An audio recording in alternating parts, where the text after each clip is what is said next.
और इसका बड़ा उद्देश्य क्या है, और उसके बाद कुछ समय के लिए निर्णय को लागू करना, उसकी पेन भी है, पीड़ा भी है, जो आजकल हमें महसूस भी होती है। और हमारे टेलीविजन के मित्र तो केवल उस पीड़ा को दिखलाते हैं, उसके पीछे जो आर्थिक और नैतिक सोच है उसको नहीं दिखलाते। कई बार मैं सोचता हूं, और मैंने कुछ दिन पहले उदाहरण किसी को दिया, कि इस देश को आजादी मिली थी 15 अगस्त 1947 को, उसकी भी बहुत पीड़ा थी। दुनिया का रेफ्यूजी पॉपुलेशन सबसे अधिक ट्रांसफर हुआ एक स्थान से दूसरे स्थान तक, हिंसा हुई, बहुत बड़ी मात्रा में लोगों की जान गई। अगर उस वक्त 24 घंटे का टेलीविजन होता तो उस पीड़ा को दिखलाता या आजादी मिल गई इसको दिखलाता। ये एक जीवन की वास्तविकता है, इसके साथ जीना है। लेकिन इस सब के बावजूद भी निर्णय को लेकर देश में एक उत्साह है, और उत्साह के पीछे कारण ये है कि पहली बार देश में ऐसा नेतृत्व आया जिसमें ये कठिन निर्णय लेना कठिन था, निर्णय के लिए जिनसे टकराए उससे टकराना बहुत कठिन था, इसको गुप्त रखना बहुत कठिन था, और इसको कार्यान्वित करना भी कठिन था। और इस निर्णय को ले पाने की जिसमें हिम्मत थी, वो प्रधानमंत्री जी ने वो हिम्मत दिखलाई और इस निर्णय को देश हित में लिया। इसके परिणाम कुछ भी, इसके परिणाम कुछ भी हो। नमस्कार, मैं रविश कुमार। वित्त मंत्री अरुण जेटली भुवनेश्वर में मेक इन उड़ीसा कॉन्क्लेव में बोल रहे थे। उन्होंने ऐसा भारी सवाल दाग दिया है कि जवाब देने से पहले आपको 2016 से चलकर 1947 में जाना पड़ सकता है। 69 साल पीछे जाकर उस समय के अखबारों के पन्ने पलटकर ही वित्त मंत्री जेटली के सवालों का एक हद तक जवाब दिया जा सकता है। ऐसा हो नहीं सकता कि 1947 के अखबार बंटवारे की भयावह दास्तानों से नहीं भरे होंगे। उनमें सिर्फ आजादी का ही जश्न होगा। नोटबंदी कवर कर रहे तमाम पत्रकारों को वित्त मंत्री के सवाल से बचने की जगह सामना करना चाहिए। एक छोटी सी कोशिश उनके बयान के पहले हिस्से की तरफ से मैं भी करना चाहता हूं। पहले आप वित्त मंत्री के बयान के उस हिस्से को फिर से सुनिए जिसे अभी हमने आपको सुनाया। गुजारिश है कि एक एक शब्द पर गौर कीजिएगा।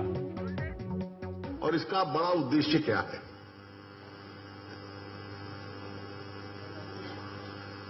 और उसके बाद कुछ समय के लिए निर्णय को लागू करना, उसकी पेन भी है, पीड़ा भी है, जो आजकल हमें महसूस भी होती है। और हमारे टेलीविजन के मित्र तो केवल उस पीड़ा को दिखलाते हैं, उसके पीछे जो आर्थिक और नैतिक सोच है उसको नहीं दिखलाते। कई बार मैं सोचता हूं, और मैंने कुछ दिन पहले ये उदाहरण किसी को दिया, कि इस देश को आजादी मिली थी 15 अगस्त 1947 को, उसकी भी बहुत पीड़ा थी। दुनिया का रेफ्यूजी पॉपुलेशन सबसे अधिक ट्रांसफर हुआ एक स्थान से दूसरे स्थान तक, हिंसा हुई, बहुत बड़ी मात्रा में लोगों की जान गई। अगर उस वक्त 24 घंटे का टेलीविजन होता तो उस पीड़ा को दिखलाता या आजादी मिल गई इसको दिखलाता।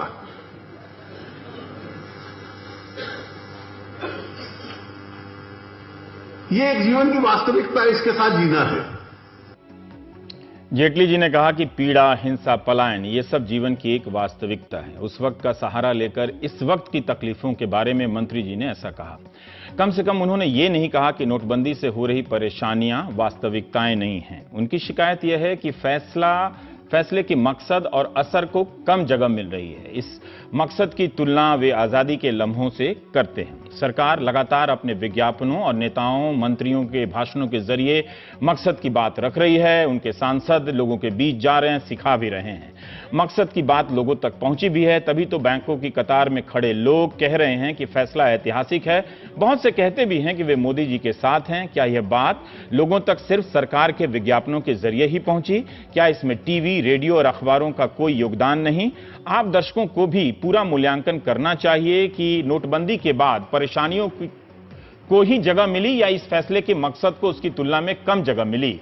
इसमें संपादकीय लेखों को भी शामिल कीजिए, सुर्खियों को भी शामिल कीजिए, पूरे चैनल, पूरे अखबार का मूल्यांकन कीजिए, किसी स्वतंत्र आयोग से पूरी रिपोर्ट बनवाइए। परेशानी की खबरें आलोचना नहीं है, परेशानी की खबरें तात्कालिक हैं। नोटबंदी के कारण कई मजदूरों से काम छिन गया, रेहड़ी पटरी वालों की कमाई कम हो गई, शादियों के घर में पैसे नहीं जुटे, बीमारी पर बिजली गिर गई, किसानों को पैसे नहीं मिले खेती के लिए, बैंकों की कतार में खड़े खड़े लोगों की पुरानी बीमारियां उग्र हो गईं। तमाम अखबारों में जगह जगह से लोगों के दम तोड़ने की खबरें भी छपी, टीवी में भी आई। जानवरों को चारा नहीं मिला, कई उद्योगों को लाखों से लेकर करोड़ों तक का नुकसान हुआ। तब भी इनमें से ज्यादातर लोग फैसले को तुगलकी नहीं कह रहे थे। विरोधी नेता जरूर इस फैसले को तुगलकी फैसला बता रहे थे। क्या ये वास्तविकताएं उस मकसद को बड़ा नहीं बनाती हैं? क्या उनका कवरेज मीडिया का सिर्फ अतिवाद ही है? बहरहाल जेटली जी ने पूछा है कि 1947 के वक्त आज का टीवी मीडिया होता तो पीड़ा दिखाता या आजादी दिखाता। आज की पीढ़ी तीन मूर्ति लाइब्रेरी में रखे उस साल के अखबारों की माइक्रोफिल्म देख सकती है। बंटवारे के कारण जो हिंसा हुई, कुछ इंटरनेट पर भी हैं, जो हिंसा हुई उसमें लाखों लोग मारे गए। जेटली जी बिल्कुल ठीक कहते हैं, लाशों के अंबार लग गए। उस वक्त ये अखबार अगर इन खबरों से अनजान थे तो वे अखबार कहे जाने लायक नहीं है, मगर ऐसा हो नहीं सकता। बहरहाल हम आपको दिखाना चाहते हैं कि 15 अगस्त 1947 के दिन छपे अखबारों के पहले पन्ने किस तरह के रहे होंगे। तो इंटरनेट से ही लिए हैं, ये सारे पुराने अखबार हैं। बर्थ ऑफ इंडिया, फ्रीडम, इस तरह के हेडलाइन है। Nation wakes to new life, mister Nehru calls for big effort from people, India independent, British rule ends, two dominions are born. इस तरह की सुर्खियां उस वक्त के अखबारों में हैं। और जेटली जी की बात सही है कि 15 अगस्त के दिन आजादी की ही सुर्खियां पहले पन्ने पर नजर आती हैं। लेकिन 9 नवंबर 2016 को क्या नजर आता है? ये देखिए, the great cash clean up, Indian Express की headline, cash wash abolished, ₹500 and 100 notes, Telegraph, the black buck stops here says Modi, Hindustan Times, blackout, 500 100 notes no longer valid, Times of India. तो इसी तरह से जो सुर्खियां हैं वो बिल्कुल आजादी के दिन की तरह हैं। अखबारों ने 9 नवंबर 2016 को वैसी ही बड़ी बड़ी सुर्खियां लगाई जैसी 15 अगस्त के रोज के अखबारों में छपी थी। थैंक यू जेटली जी, मौका देने के लिए, पीछे जाने के लिए। इस सरकार में एक अच्छी बात यह कि पढ़वाती बहुत है पत्रकारों से, रिसर्च काफी करने का मौका देती है। पहले 2-3 दिनों तक, बल्कि उससे आगे तक, 9 नवंबर के बाद मीडिया में आमतौर पर नोटबंदी को लेकर उत्साहवर्धक खबरों की ही मात्रा अधिक थी। सभी बड़े उद्योगपति अभी तक इस फैसले की तारीफ ही कर रहे हैं। जब बैंक खुले और लोगों को कैश नहीं मिला तो समस्याएं बढ़ने लगी। इन समस्याओं की खबरों से सरकार ने भी अपने फैसले लेने की गति को बेहतर किया, कई बेहतर फैसले भी लिए। बाद में फिर लोगों ने भी परखा कि जो टीवी पर खबर सुनी है वो बैंक के सामने क्यों नहीं दिखाई देती। इन खबरों में यही था कि पैसे नहीं मिल रहे हैं। बहुत कम ये आलोचना कर रहे थे लाइन में खड़े लोग कि सरकार ने कोई गलत फैसला लिया है। यह किसी भी सरकार के लिए बहुत बड़ी उपलब्धि है। चलिए एक और सवाल पूछते हैं, जब देश आजादी के जश्न में डूबा हुआ था या उस वक्त ये अखबार पीड़ा छोड़कर आजादी के जश्न में डूबे हुए थे, तब हमारे प्यारे गांधी जी क्या कर रहे थे? राष्ट्रपिता गांधी जी, क्या वे आजादी के मकसद के साथ थे दिल्ली में या लोगों की पीड़ा के साथ थे? 15 अगस्त 1947 के रोज महात्मा गांधी नई दिल्ली में नहीं थे। गांधी जी 9 अगस्त को ही कलकत्ता पहुंच गए, जिसे आजकल कोलकाता कहते हैं। कोलकाता से वे आज के बांग्लादेश में मौजूद नोआखली गए और वहां से लौटकर बिहार आए।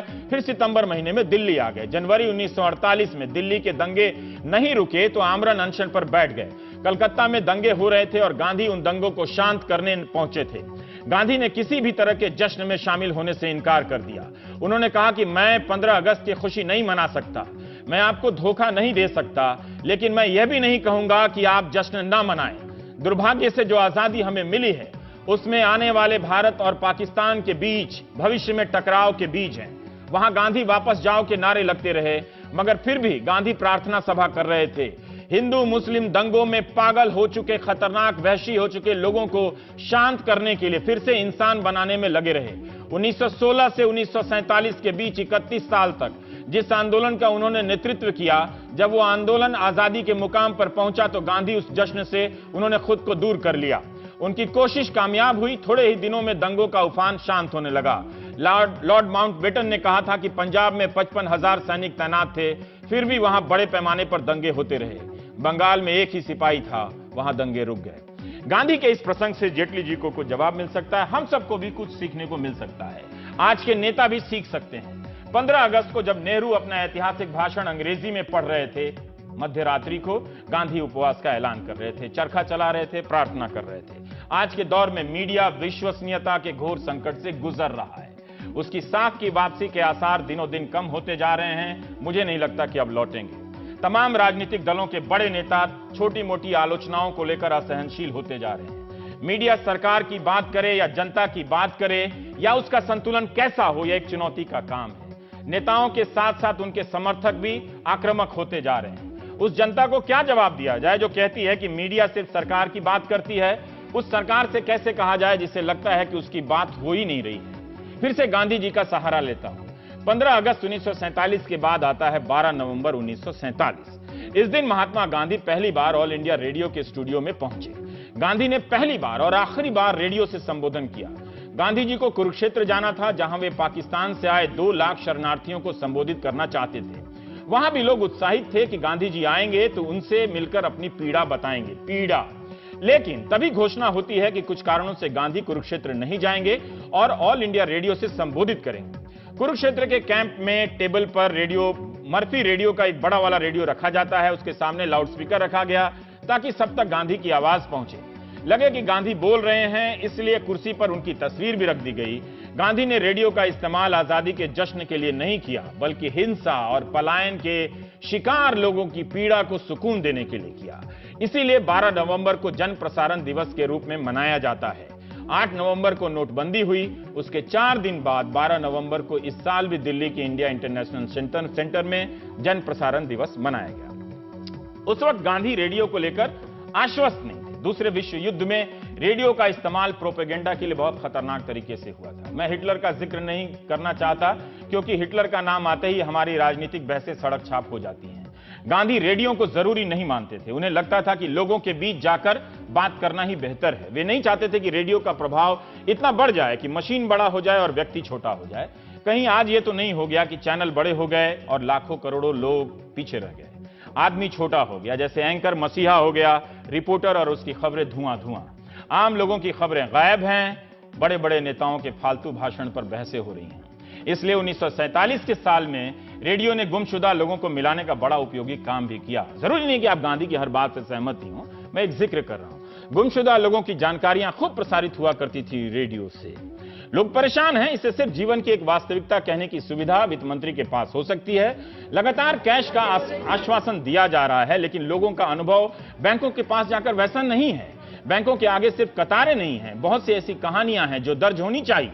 अगर जेटली जी के अनुसार नोटबंदी के ये 50 दिन आजादी के लम्हे जैसे हैं, तो इन कतारों में छिपी कहानियों को भी उसी तरह दर्ज किया जा सकता है जैसे आजादी से पहले और बाद के महीनों के दौरान उस वक्त के अखबारों में दर्ज किया होगा।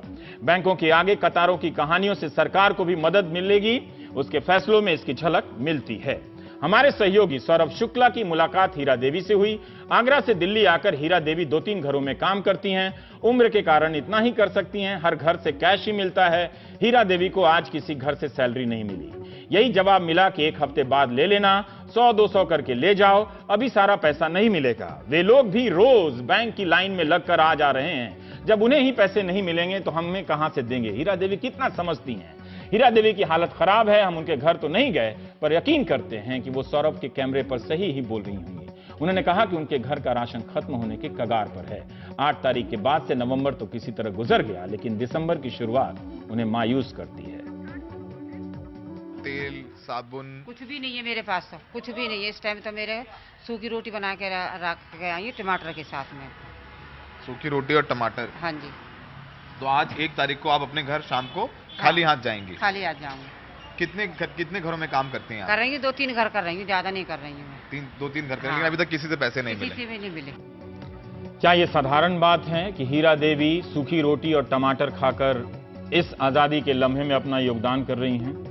वित्त मंत्री ने कहा कि नेता और मीडिया वाले नहीं बदले, इसके अलावा देश में सब बदल गया। सही तो कह रहे हैं। वैसे देश में सब बदल गया ये भी सही है क्या?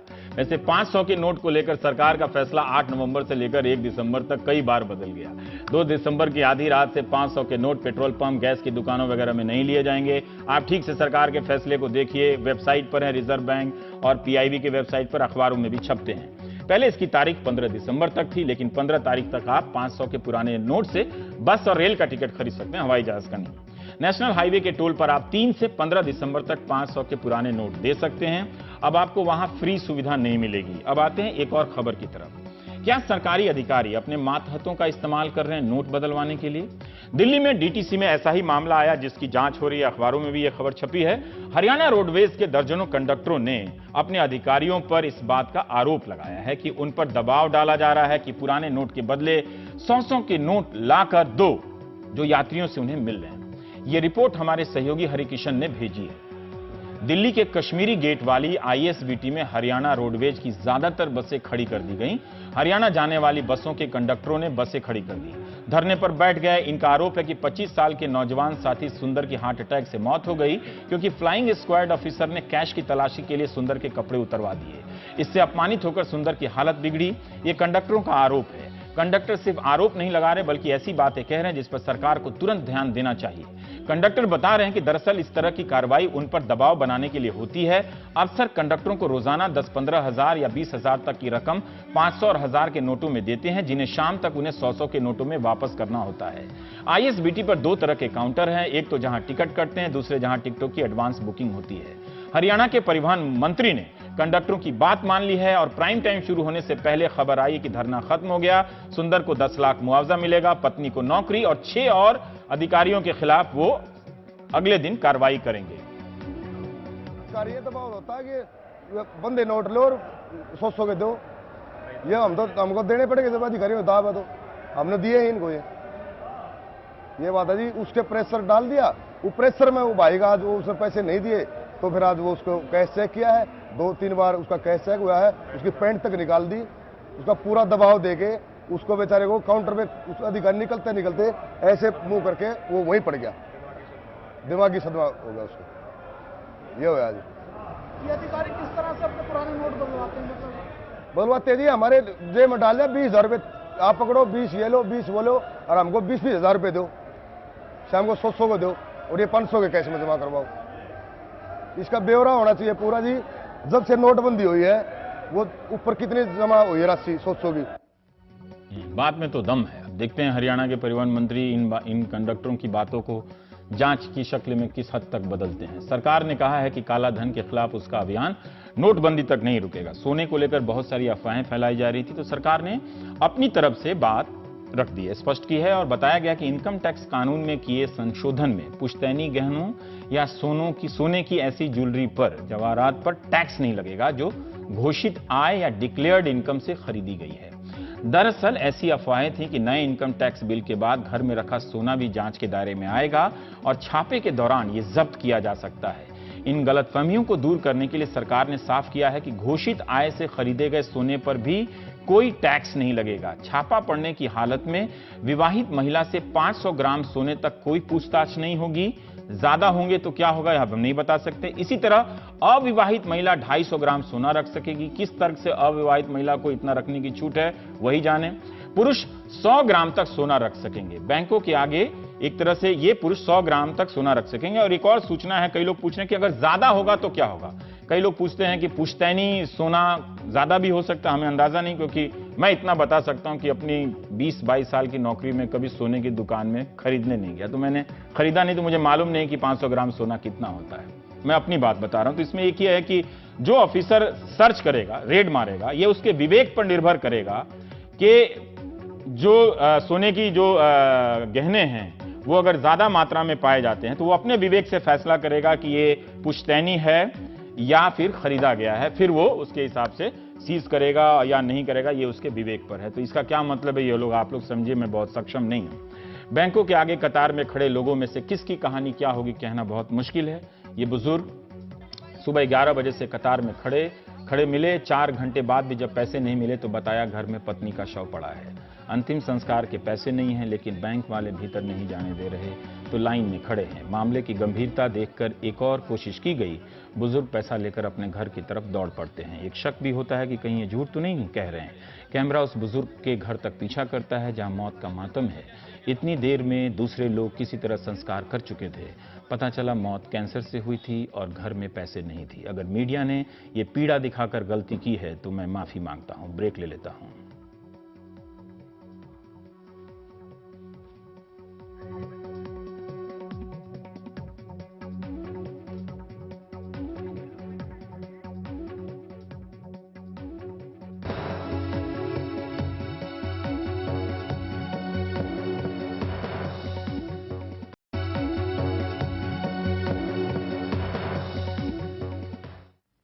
वैसे दर्शक ही बता रहे हैं कि जो सोने के बारे में सरकार ने स्पष्ट किया है वो कोई नया कानून नहीं है, बल्कि पहले से चला आ रहा कानून है। तो आप उसके डिटेल को भी देखिए, सरकार के फैसलों को ज्यादा ध्यान से देखिए और कम से कम अपने खातों का इस्तेमाल गलत तरीके से नहीं होने दीजिए।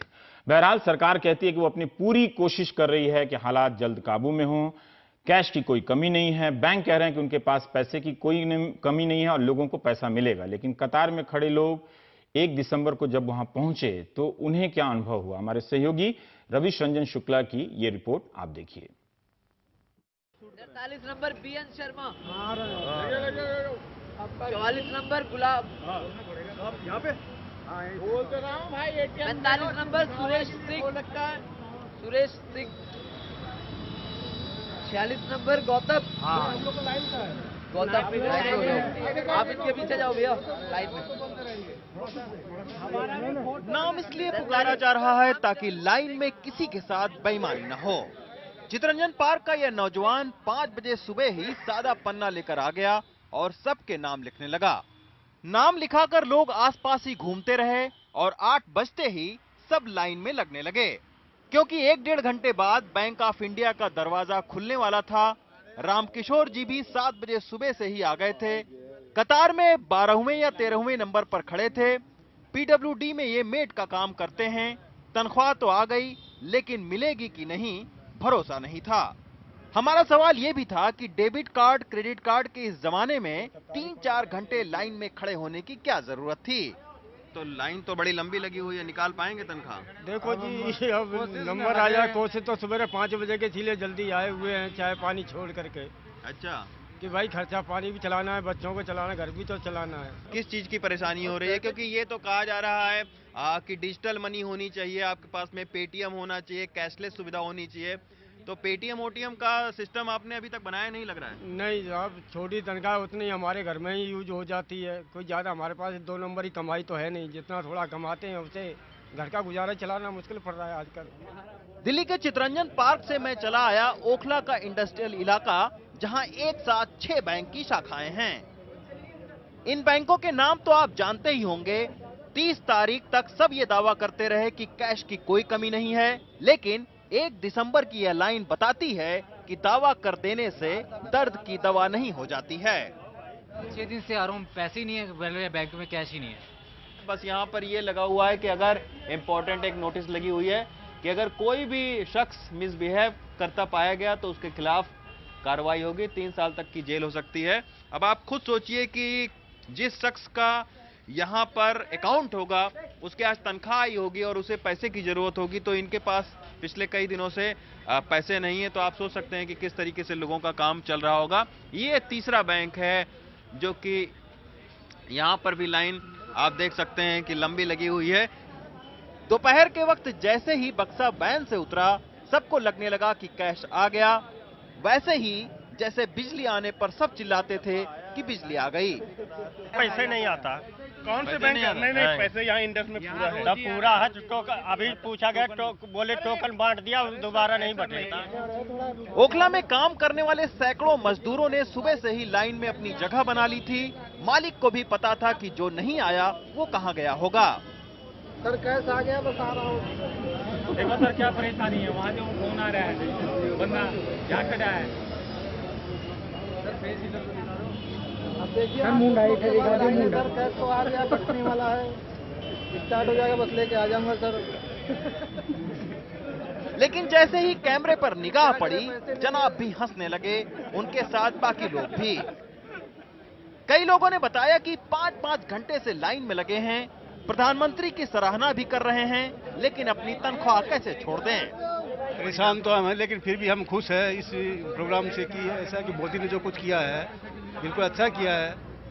नोटबंदी के साथ सरकार भी कैशलेस की बात जोर शोर से करने लगी है, तो हमने भी कई जगह मजदूरों से पूछना शुरू कर दिया कि वो इसके बारे में क्या सोचते हैं।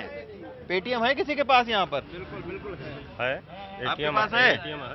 पेटीएम नहीं, एटीएम है। एटीएम है, तो एटीएम में तो लंबी लाइन लगी हुई है। हाँ, बहुत लंबी लगा। सुबह से आया हूँ, 4 बजे से लाइन में लगा हूँ। 4 बजे से लाइन में लगा हूँ, अभी तक नहीं। अब आपके सामने कैश आया, उसमें पढ़ नहीं जा रहा। तो यहाँ पेटीएम किसके पास है? आपके पास है पेटीएम? नहीं है हमारे पास। पेटीएम पता भी नहीं है? क्या होता है? आप ये बताओ कि कैशलेस की बात करती है सरकार, पेटीएम की बात करती है, प्लास्टिक मनी, आपके पास है कुछ इस तरीके का? नहीं है सर, बहुत गरीबों के पास अभी कुछ नहीं है। अच्छा, बैंक में जाओ क्रेडिट कार्ड के लिए तो कहते हैं ये लाओ वो लाओ, 15,000 के ऊपर सैलरी के क्रेडिट कार्ड बनेगी। और जो बंदा 10,000 कमाने वाला वो कहाँ से 15,000 का लाएगा सर? इन सबको गौर से देखिए, फिर इनकी तनख्वाह भी पता कीजिएगा।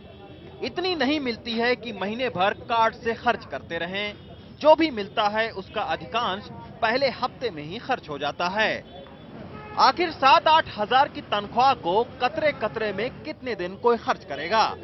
लेकिन जिस तरह से सरकार अभियान में आ गई है, आज भले कोई इनकार करे, कैशलेस व्यवस्था से अनजान बना रहे, लेकिन सब इसकी चपेट में आएंगे ही। तब क्या इनकी सैलरी बढ़ जाएगी? कैशलेस होने से इन्हें क्या फायदा होगा? ये सवाल भी मजदूरों के मन में उभरता है। इस नोटबंदी के बाद में क्या फर्क आप महसूस कर रहे हैं? हमारा तो अकाउंट ट्रांसफर ही होता है। अच्छा, बट कैश की तो ज़रूरत पड़ती है ना, डे टू डे यूज़ के लिए हम तो कैश तो चाहिए ही। अच्छा, तो अब प्लास्टिक मनी बहुत, अब हर जगह तो आप यूज़ नहीं कर सकते हो ना, बट जो डेली रिक्वायरमेंट है उसके लिए आप जो सामान खरीदने जा रहे हो, अब दुकान वाले हर तो debit card credit card accept नहीं करते ना, बड़े मॉल वाले करेंगे। छोटे दुकानदार के लिए तो आपको कैश चाहिए।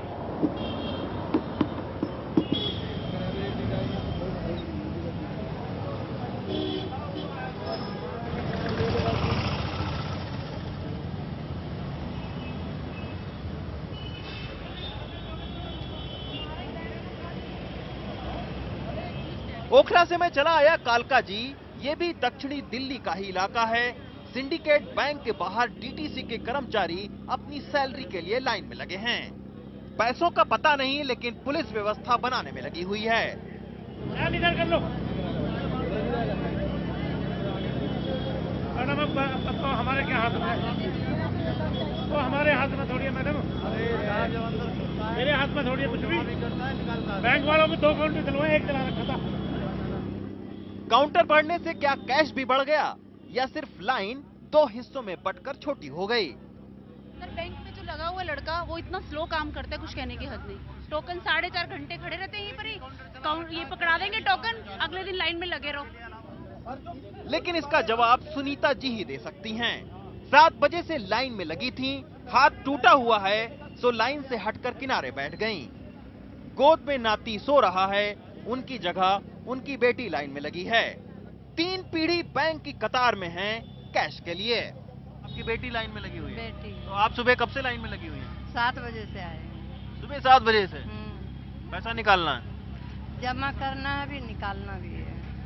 अच्छा, तो आपके पास पेटीएम और प्लास्टिक मनी कैशलेस नहीं है, कार्ड वार्ड? कुछ नहीं। कतारों की कहानी रोज रोज नहीं बदल सकती है, लेकिन किसी कहानीकार के लिए क्या यह आसान होता होगा कि एक ही कहानी को 23 दिनों से लिखता रहे? वित्त मंत्री नाराज से लगते हैं कि हम टीवी वाले समस्या तो दिखा रहे हैं, लेकिन इस फैसले के पीछे के मकसद को नहीं बता रहे हैं। वित्त मंत्री को यह भी बताना चाहिए कि हम इन कतार में खड़े लोगों से उनकी परेशानी के अलावा और क्या बात करें। नई दिल्ली से कैमरामैन एसपी द्विवेदी के साथ रवीश रंजन शुक्ला, एनडीटीवी इंडिया। रवीश रंजन शुक्ला की रिपोर्ट आपने देखी। बेंगलुरु से निहाल किदवई ने खबर भेजी है कि इनकम टैक्स अधिकारियों ने एक ठेकेदार और इंजीनियर के यहाँ छापा मारा और छापे मारकर 4.5 करोड़ 2 हजार के नए वाले नोट मिले। अब सोचिए कि काला धन खत्म करने का अभियान चल रहा है, लेकिन फिर भी 2-3 लोग हैं, ऐसे लोग हैं कि जिनके पास 4.5 करोड़ रुपए उनके हाथ में नए नोट के आ जाते हैं। कैसे आ जाते हैं, किस रास्ते से आ जा रहे हैं, ये तो छोटी मोटी कहानियां हैं। लेकिन जिस तरह से रविश ने बात की कि नए मशीनों के इस्तेमाल करने की क्या प्रवृत्ति है, आपने इन जवाब से देखा होगा कि कोई इसके खिलाफ नहीं है, सब चाहते हैं, लेकिन प्रक्रिया शायद उतनी तेजी से वो स्वीकार करने के लिए वो तैयार नहीं है, व्यवस्था उसमें वो अपने आप को असहज पाते। तो हमारे एक और सहयोगी ने एक दुकानदार से बात की जिनके पास पॉइंट ऑफ सेल मशीन है। अब इन मशीनों और मोबाइल के कंपनियों के नाम जिनका विज्ञापन ज्यादा हो गया उनका चल रहा है, तो संवाददाताओं की जुबान पर आ रहा है, तो खैर उसका मतलब ये नहीं कि वो किसी का प्रचार कर रहे हैं।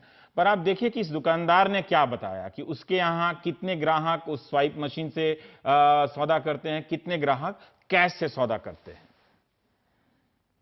आपके पास स्वाइप मशीन है? स्वाइप मशीन थी मेरे पास, लेकिन थोड़ी प्रॉब्लम हो गई, जो खराब हो गई थी, तो इसलिए बैंक वाले ले गए, कहते ठीक करवा के दे जाएंगे। और जब वो 5 तारीख को लेके गए, 6 तारीख को मंगलवार को जो अनाउंस हो गया कि भाई नोट बंद हो गए हैं, और फिर बैंक वालों को बोला भी मशीन हमारी अब तक नहीं आई, हमारे को बहुत प्रॉब्लम हो रही है बिना मशीन के। तो वो कहने लगे अभी हम लोग तो थोड़ा बिजी हैं और 2-4 दिन रुकना पड़ेगा।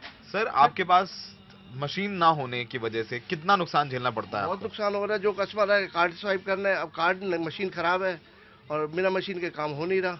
कुछ लोग हम लोग कहते हैं चलो पेटीएम कर लो, वो पेटीएम से वो कहते हैं कि हमारे वॉलेट में पैसे नहीं है, मोबाइल में पैसे नहीं है, कोई कहता हम यूज नहीं करते हैं।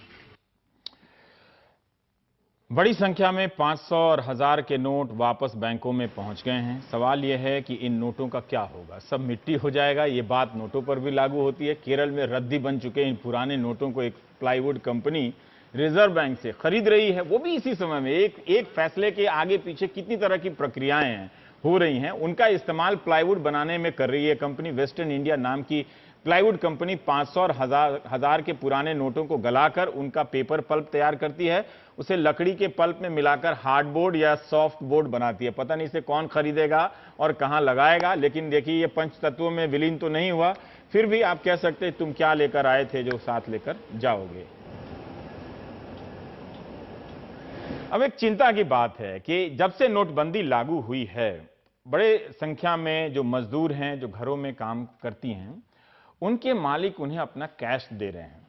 एक तरह से अगर आप नजर से देखेंगे तो इसमें कोई गलत नहीं है, लेकिन सरकार को चेक करना चाहिए, पता करना चाहिए, और जरूर ही कि क्या ये काला धन को उनके जरिए सफेद किया गया। ये इसलिए करना चाहिए कि मजदूर और घरों में काम करने वाली हमारी सहयोगी महिलाएं वो चोर नहीं है, वो ईमानदार हैं, उनके पास कमाने का ईमानदार जरिया है, लेकिन काले धन को, पुराने नोट को सफेद करने के रास्ते उन्हें बेईमानी के खेल में पार्टनर बनाया जा रहा है। तो यह नहीं होना चाहिए कि किसी की मजबूरी का फायदा उठाकर उसे बेईमानी में साझेदार बनाया जाए। तो यह देखना चाहिए। शरद शर्मा ने जाकर ऐसे ही कुछ लोगों से बात की है और इस सवाल को उठाने का प्रयास किया है।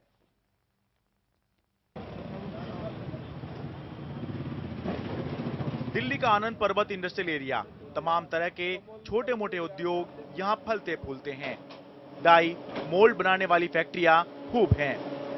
गांव से आने वाले मजदूरों के लिए काम का ठिकाना है। मुकेश कुमार एक फैक्ट्री के मालिक हैं। कहते हैं कि सरकार ने करंट अकाउंट से हर हफ्ते 50,000 रुपए निकालने की अनुमति दी है, लेकिन बैंक से 5 से 10,000 ही मिल रहे हैं। उन्हें चिंता है कि इस महीने की तनख्वाह कैसे देंगे। पिछले महीने जब मजदूरों को 500,000 रुपए के पुराने नोटों में सैलरी देने की कोशिश की तो 4 मजदूर काम छोड़कर चले गए। हमारे यहाँ टोटल 10 लोग काम कर रहे थे, जिसमें से अभी 3-4 लोग छोड़ के चले गए हैं सैलरी की वजह से, और अभी 6 लोग काम कर रहे हैं, और उनकी भी हम पिछले महीने की सैलरी अभी नहीं दे पाए हैं इन नोट की वजह से, क्योंकि वो उनको पुराने नोट दिए हमने, उन्होंने पुराने नोट हमें वापस कर दिए। वो कहते हैं हमें नई करेंसी आप ला के दो, हमें बैंक में लाइन में हमें लगना पड़ता है। तो हम जब बैंक में जाते हैं तो हमारे करंट अकाउंट है, हमें भी 5-10 हज़ार रुपये से ज़्यादा नहीं मिल पा रहा है, और जिसकी वजह से हमारा काम पे ध्यान नहीं लग रहा है। हमारा ध्यान बैंकों में ही लगा रहता है कि वहाँ से नोट कैसे मिले। मोहम्मद जैद मुकेश कुमार की फैक्ट्री में सुपरवाइजर हैं। भोपाल से आए हैं, मगर अपना खाता वहीं छोड़ आए हैं। यहाँ से सैलरी लेकर घर जाते हैं तो बैंक में डाल देते हैं। पिछले महीने सैलरी मिली थी, मगर नोटबंदी के कारण उसका बड़ा हिस्सा कमीशन में कट गया। बैंक में बदलने की लाइन आई नहीं बाजार में गए तो 500 का 250 से 350 और 1000 का 800 ही मिला। किसी की मेहनत की कमाई से बाजार ने कितनी क्रूरता से पसीना तक चुरा लिया। तो हमने जो थी ना उसको छोटी छोटी दुकान पे कम पैसों के अंदर उसको हमने कैश कराया है, मतलब 500 के जो पिछली अब तनख्वाह आपको मिली है वो 500,000 के नोटों में मिली। हाँ, तो हमने उसको ना कम पैसों में कैश कराया। मिसाल के तौर पर हमें वैसी सैलरी कम है, अब हम उसको 1000 का नोट देते हैं, वो कहता है हम 800 में चलाएंगे। 500 का देते हैं तो 350 में चलाएंगे, 250 में चलाएंगे। तो अब हमारे लिए तो मजबूरी है, हमें तो 8,000 रुपए जो है कितने में आपके बहुत कम में हो जाते हैं, बहुत कम। आप मतलब 30-40% आप उसको लेस कर दीजिए, एटलीस्ट 30% उसको लेस कर दीजिए। अच्छा, तो ये करके आपका काम चला? अभी काम चल रहा है, लेकिन वो कब तक चलेगा पता नहीं।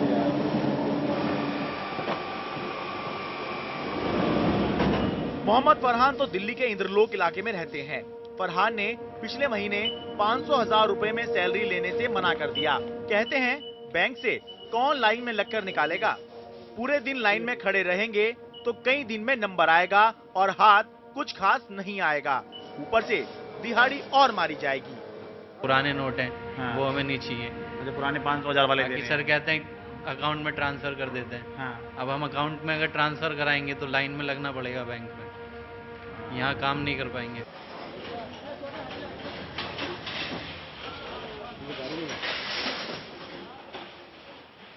जैद और फरहान को भले ही काला धन का हिस्सा ना मिला हो, मगर इन जैसे लाखों मजदूरों की अपनी ही कमाई किसी के काले धन को सफेद करने में क्यों काम आए। सरकार को पता करना चाहिए कि लाखों मजदूरों को 6 महीने से लेकर 2 साल तक के एडवांस दिए जाने की सच्चाई क्या है। अगर ऐसा हुआ होगा जैसा कि कई मजदूर कैमरे के बगैर दबी जुबान में कहते हैं, तो सरकार को पहल करनी चाहिए।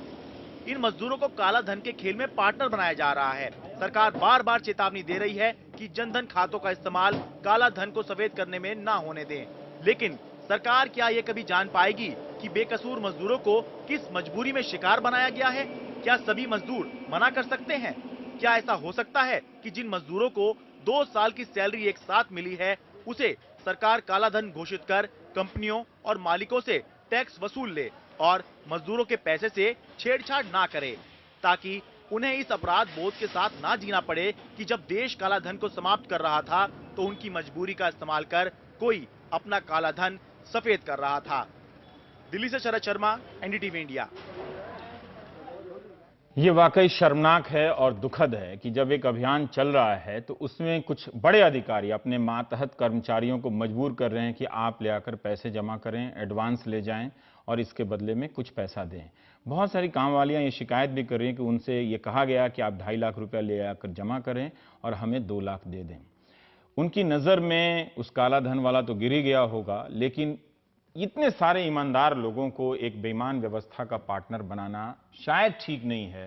सारी कोशिश पर पानी फिर सकता है। तो इसे लेकर ये इसका एक चिंताजनक पहलू है, ध्यान देना चाहिए। खासकर जो लोग सक्रिय हैं ऐसे लोगों को उजागर करें कि कौन से ऑफिसर हैं, कौन से कर्मचारी हैं, कौन से अधिकारी हैं, सब पता लगाएं। और हम ब्रेक ले लेते हैं।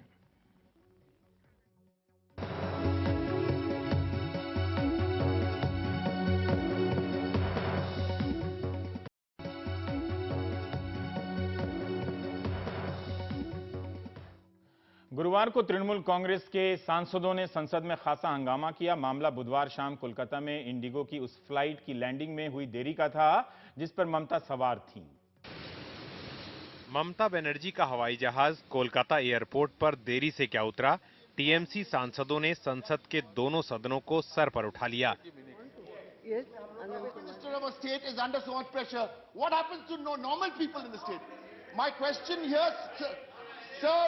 I am not insinuating. ये कोई सबके चर्चा का विषय नहीं, बैठिए please. I would like to bring आप भी सहानुभूति सबकी। Facts to the fire brigades, all arrangements, as if it was about to going to be crashed. Airport Authority of India has admitted the truth that fuel was for 7 minutes only. That is admitted. ममता कल शाम पटना से कोलकाता के लिए रवाना हुई थी। Air traffic congestion की वजह से उनके प्लेन को लैंडिंग के लिए इंतजार करना पड़ा। सरकार ने कहा किसी की जान को कोई खतरा नहीं था। कोई भी जोखिम में नहीं था। हम जानते हैं कि कोई भी खतरे में नहीं था। If this has happened with one chief minister, this can happen with any other leader. Was fully and appropriately followed. मंत्री जी भले ही सदन में सफाई देते रहे, लेकिन सांसदों ने एक-एक कर पूरे मामले की जांच की मांग की। तो निश्चित तौर पर एक गंभीर घटना है। मैं आपके माध्यम से सरकार से कहूंगा कि इसको इसी सदन के अंदर आपको इंक्वायरी कॉन्स्टिट्यूट करना चाहिए, जिससे सब तरह की शंका है और ये बात इतनी गंभीर है कि सरकार को इस पर तत्काल यानी एक्शन कर देना चाहिए। ये तो और गंभीर मामला हो गया कि अगर फ्यूल शॉर्टेज इतने प्लेन में थी तो उनको अलाउ कैसे किया टेक ऑफ करने का। इसका भी जब जो एयर सेफ्टी है और डीजीसीए इसका पूरा अकाउंट लेता है, तो ये कैसे अलाउ किया गया कितने सारे प्लेन्स में फ्यूल शॉर्टेज। तो मैंने तुम्हें कहा मैंने नाम लिया इसीलिए। हाँ ओके। तो इसलिए जो है सर ये तो और सीरियस हो गया, इसलिए अब इनको जरूर इस पे जवाब देना चाहिए। हाँ तो ये मनी शॉर्टेज चली रही, फ्यूल शॉर्टेज में क्या हो रहा है देश में, ये देश में हो क्या रहा है। मंत्री जी ने कहा है कि हमने जांच बैठाल दी है। मंत्री जी ने ये कहा है कि हम जो है हमारे लिए मुख्यमंत्री जी की सुरक्षा और आम पैसेंजर्स की सुरक्षा दोनों इंपॉर्टेंट है, उसके लिए हम प्रतिबद्ध हैं और जो जांच बैठाली गई है उसमें जो भी दोषी होगा उसमें सरकार उपयुक्त कार्रवाई करेगी। उधर इंडिगो ने अपनी सफाई में कहा है कि विमान को एयर ट्रैफिक कंजेशन की वजह से हवा में रहने को कहा गया था। पायलट की बात समझने में एटीसी ने गलती की और उन्हें लगा कि जहाज में केवल 8 मिनट का ईंधन बचा है। इंडिगो ने साफ किया कि कैप्टन ने ईंधन की कमी या जल्दी उतरने की बात कभी नहीं कही। विमान हवाई अड्डे पर 8:40 पर घंटे भर की देरी से उतरा और ये एक सामान्य लैंडिंग थी। इस मामले में जहां सरकार ने सफाई दी, वहीं वामपंथियों को अपनी चिर विरोधी ममता बनर्जी पर हमला करने का मौका मिला और बदले में टीएमसी ने वामपंथियों पर चुटकी ली। जो मुख्यमंत्री बंगाल में वाम मोर्चा के समय पर माओवादियों के मोटरसाइकिल में पीछे में बैठ करके आराम से जा सकती थी जंगल महल में, और वही मुख्यमंत्री आज एयरपोर्ट में एयरक्राफ्ट में अपने को सुरक्षित नहीं महसूस कर रही हैं। सीपीएम में भी बहुत डिवीजन है। सलीम साहब कुछ बोल रहे हैं, रंगराजन जी कुछ बोल रहे हैं, लेकिन रंगराजन तो शायद केरल लाइन का है, सलीम बंगाल लाइन का है। लेकिन हमारा कहना है कि केरल लाइन रहे या ना रहे, बंगाल लाइन रहे या ना रहे, लेकिन एयरलाइन ठीक से चलना चाहिए। वैसे नोटबंदी पर सरकार पहले ही विपक्ष के निशाने पर है और गरमाए सदन में गुरुवार को बहस का एक और नया मुद्दा मिल गया। इन दिनों जब हर मुद्दे पर राजनीतिक रंग चढ़ ही जाता है, तो फिर एक मुख्यमंत्री की सुरक्षा को लेकर बवाल मचे तो किसे हैरत होगी। दिल्ली से हृदय जोशी, एनडीटीवी इंडिया।